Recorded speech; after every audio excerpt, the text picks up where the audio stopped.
medsos yang menjadi alternatif. Sekali main film jadi figuran, sudah mengklaim diri jadi artis. Jangan-jangan memang pekerjaannya adalah perempuan P. Dengan dia main sekali film atau jadi figuran, dengan apa ya, dengan label baru sebagai artis, harganya jadi naik. Jadi memang memungkinkan ada yang, arahnya ke sana kalau Mbak Marissa melihatnya. Kalau kita lihat kan katanya dia juga model majalah laki-laki dewasa. Apa dong yang mau begitu, ya kan? Kalau artis betul mana mau. Dan artis honornya cukup, malah lebih dari cukup.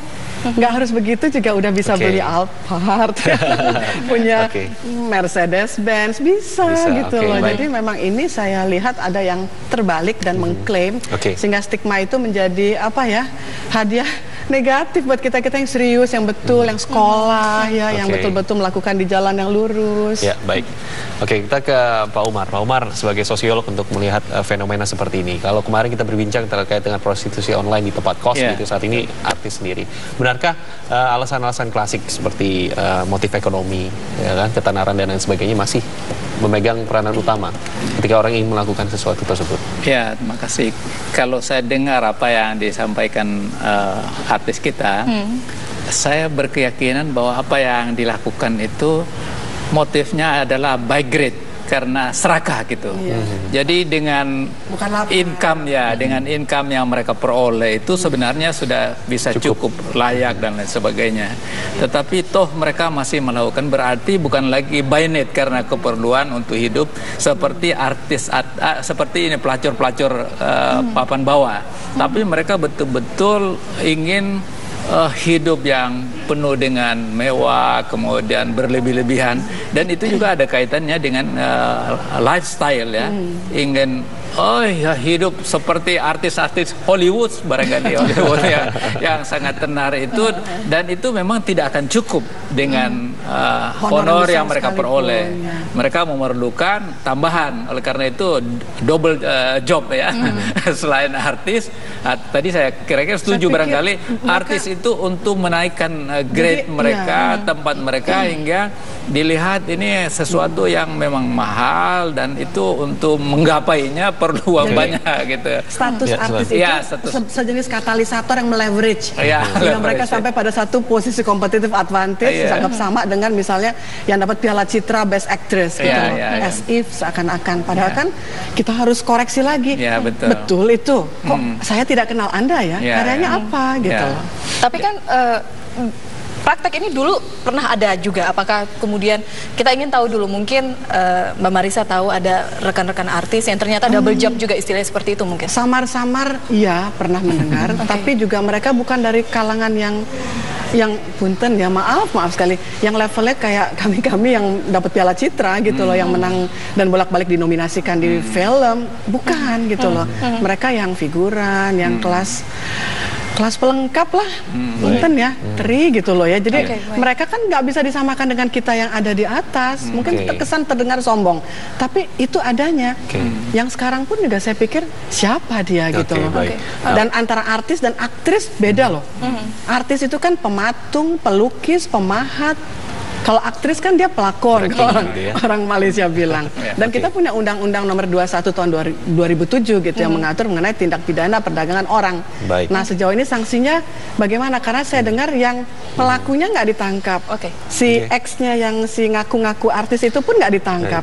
Hanya mucikarinya aja. Kita nanti akan berbicara lebih lanjut mengenai itu. Apakah kemudian hukuman yang setimpal, siapa saja yang bisa dijerat, bisa membuat masalah prostitusi ini teratasi, tidak hanya di ibu kota ya, tapi juga di Indonesia. Kami akan kembali dengan perbincangan artis dan aktris gitu ya. Kalau aktris itu seperti dulu ya, pelakon ya. Kerja acting gitu. Kalau Anda melihat dunia, memperhatikan dunia keartisan saat ini begitu, apakah benar memang seorang artis memang harus akhirnya terbawa begitu, terintimidasi oleh lingkungan sekitar yang mengharuskan mereka untuk tampil wah gitu ya? Begitu. Jadi mungkin iya, mungkin juga enggak. Jadi probability-nya mungkin 50-50, karena yang baik juga banyak, yang islami juga banyak, karena juga banyak sekarang sinetron, film yang memang bagus gitu ya, spiritual gitu.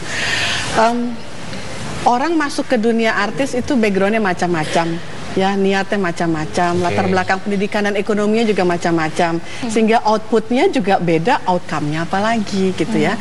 Dan saya sendiri waktu kemarin menjadi aktris lagi top of the pop, ya, 80s gitu ya, Bapak penggemar saya bukan. Jangan-jangan nih Pak Umar minta tangan gitu. Umurnya mirip kan. Nah, itu juga macam-macam gitu ya. Ada yang suka sekolah seperti Yesi Gusman, saya Marisa Haque gitu ya. Ada yang SMA aja merasa cukup tapi uangnya banyak, ya nggak apa-apa juga. Tapi kan kita punya normal life, punya pasangan hidup, menikah baik-baik dan punya anak-anak seperti itu. Jadi kalau ada yang seperti sekarang ini muncul, itu mereka yang nggak masuk dalam orbit di atas gitu loh. Dan mungkin in need, it's not only in greed gitu loh. Mereka perlu karena mereka nggak punya uang atau miskin. Kita berbicara supply and demand, artinya apakah kemudian tawaran-tawaran itu, godaan itu memang ada, Mbak? Misalkan mungkin saja ada pria-pria memang menawarkan, bertanya, ayo karena kamu gini, bisa memberikan jasa ini, saya akan memberikan ini. Mbak, bicara pasar, berarti pasar ada permintaan, ada demand kan? Berarti supply menjadi niscaya kan? Dan ketika supply dan demand itu ketemu, maka akan terjadi satu bisnis yang sustain, berkelanjutan. Makanya hukum yang mesti menginterfere itu, dan para kriminolog, sosiolog, karena ini penyakit sosial. Kalau misal supply demand itu barang yang kita butuhkan, kebutuhan hari-hari mah nggak apa-apa. Ini kan something yang bukan agak melenceng sekali, norma, akidah, agama gitu, Masya Allah gitu. Dan jangan sampai yang begitu menjadi rujukan orang kalau jadi artis pasti harus kaya dan bisa beli pesawat terbang gitu kan. Itu kan jadi satu yang tidak boleh gitu loh, harus segera diinterview.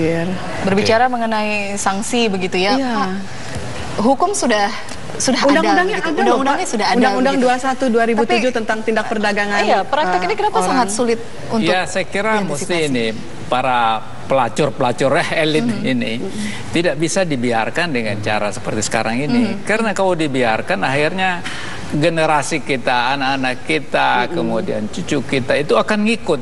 So para artis itu adalah public figure yang diikuti dan panutan dan wah pokoknya disenangi dan sebagainya. Nah, dengan misalnya sekarang ini kasus AA ini, itu mucikarinya ditangkap, kemudian akan diproses, itu pelacurnya mana gitu ini. Jadi saya kira nggak adil. Itu kemana, yang laki-lakinya mana gitu. Jadi akhirnya apa? Kalau ini nggak dibuka, bisa terjadi seperti di masa lalu. Di masa lalu sampai dimuat di YouTube, di macam-macam semua. Tapi hanya seorang diri saja yang kemudian masuk penjara. Jadi ini mesti dibuka semuanya supaya pertama kita bisa membersihkan nama artis itu. Artis itu kalau menurut saya suatu pekerjaan yang mulia dan itu untuk menghibur orang. Kalau nggak ada artis itu kita sepi nih dunia. Jadi tidak ada hiburan, pendek loh umurnya. Jadi tidak ada istilah, mohon maaf saya menggunakan ini, PSK itu adalah korban yang kemudian dimanfaatkan oleh orang tidak bertanggung jawab dan akhirnya seperti kasus ini. Apakah kemudian bisa terminologi itu dipakai? Saya kira tidak bisa. Ini ada supply and demand, saya kira setuju ya seperti tadi ini. Tapi yang bisa mencegah itu kan hukum ya. Tetapi selain hukum formal yang kita miliki itu, ada sanksi sosial. Nah, kalau itu dimunculkan dan itu mesti dimunculkan. Jadi kalau pelakunya itu dimunculkan permukaan, bisa jadi dia korban habis ya karirnya. Dimunculkan itu seperti apa maksudnya? Misalnya polisi kita, saya memberi apresiasi pada polisi sudah bekerja keras, dia membuka pelacuran di tingkat elit artis ini. Tapi menurut saya tidak cukup hanya mucikarinya, mesti dibuka juga siapa pelakunya agar orang belajar. Belajar, ini ada pembelajaran di sini dan masyarakat akan memberi sanksi sosial.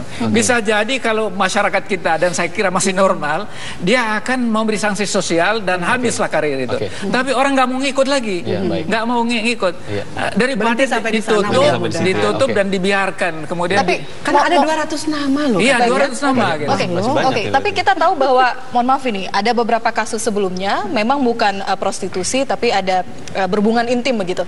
Masyarakat kita tampaknya cepat lupa begitu. Ketika kasus seperti ini dibuka, mungkin 1-2 bulan cukup hangat, tapi setelah itu selesai menguap begitu saja. Tapi tidak, kan itu akan dimuat di media. Biasanya kalau media kan dia masuk di pemberitaan itu sendiri, itu sulit untuk dihilangkan. Ketika orang buka Google nama seseorang itu kemudian akan muncul foto-fotonya, gambar-gambar dan sebagainya. Jadi ini menurut saya ingin sekolah lagi, nggak ada satu kampus pun yang mau menerima dari yang kasus video itu. Sosial yang sudah karena yang bersangkutan bicara langsung sama saya minta tolong. Tapi ketika saya sampaikan pada rektor dan dekan di fakultas yang dia inginkan, rata-rata mengatakan enggak gitu loh. Jadi itu sanksi sosial. Jadi, tapi itu kita bisa menyelamatkan dari sekian banyak anak-anak kita gitu ya. Jadi satu orang korban, tetapi menyelamatkan anak-anak kita, gadis-gadis kita yang ingin menjadi artis, tetapi ketika dia menjadi artis tidak sampai menjadi pelacur. pelacur. Lagi-lagi media sosial saat ini yang sudah berkembang begitu jauh ya di masa kini, ini menjadi salah satu media yang paling subur gitu ya untuk proses-proses macam prostitusi online gitu yang melibatkan artis dan lain sebagainya. Kemudian apa langkah yang harus diambil? Di mana poin krusial yang harus diatasi? Itu tadi pelaku dengan pelanggannya juga muncul. Jadi pertama itu kita harus menghukum siapa saja pelakunya di situ. Kedua, itu masyarakat harus memberi sanksi sosial pada yang bersangkutan. Tetapi yang lebih penting lagi dilakukan, bagaimana memfungsikan keluarga ini supaya keluarga menjadi benteng pertama untuk menyelamatkan generasi Indonesia yang akan menggantikan generasi yang ada sekarang ini. Selain itu, sekolah tidak bisa sekolah seperti sekarang ini hanya mengajarkan masalah kognitif, ilmu pengetahuan saja. Harus diberikan pencerahan, penyadaran. Guru itu harus menjadi inspirator gitu, yang memberi semangat, kemudian semangat kerja, semangat bangkit, semangat Indonesia yang merdeka, yang maju. Mungkin harus begitu. Fungsi ibu dulu kali dari rumah dan komunikasi dengan ayah sebagai imam. Jadi keluarga itu harus kemudian sekolah. Setelah itu juga baru masyarakat. Nah sekarang kalau masyarakat, kalau sudah rusak ini dari keluarga, kemudian sekolah juga tidak memberi hal-hal yang saya sebutkan tadi, pemerintah, masyarakat bisa berbuat apa? Tapi seperti Hillary Clinton mengatakan, it takes a village to teach a child gitu loh. Jadi perlu sekampung, segambreng buat mendidik seorang anak. Jadi ibu, bapak, dan guru, dan kemudian kita semua tanpa terkecuali. Mbak Marisa sebagai penutup, Mbak Marisa artis, dari kalangan artis, begitu ya, artinya suami dan anak-anak juga. Ada pesan tidak sih Mbak? Karena ini yang kemudian kita khawatirkan. Ada dugaan lebih dari 1 artis yang terlibat dalam praktek seperti ini. 200 itu sementara diduga. Tapi berbagai kalangan. Ada artis, ada mahasiswi, dan ada dari kalangan lainnya. Tapi catatan Anda terakhir. Catatan saya adalah di sini karena faktor keimanan apapun agamanya di dalam rumah tangga itu ditinggalkan atau tertinggal di belakang. Dan seorang bapak sebagai imam, dia wajib memberi contoh, dan mungkin kalau Islam sholat, dia harus jadi imam minimal sekali dalam 5 kali sholat dalam sehari. Dan ibu sesibuk apapun dia wajib tahu anaknya di mana, bermain dengan siapa, di media sosial dia punya akun apa saja, dan kita mesti follow sehingga kita tahu interaksi yang terjadi dengan siapa, seperti apa, bagaimana, di mana, kapan. Dan juga dengan suami istri. Jadi hubungan yang baik suami istri memberikan anak-anak yang juga punya tanggung jawab kualitas yang falah insya Allah dunia akhirat. Terima kasih atas jadi artis bukan aktris ya.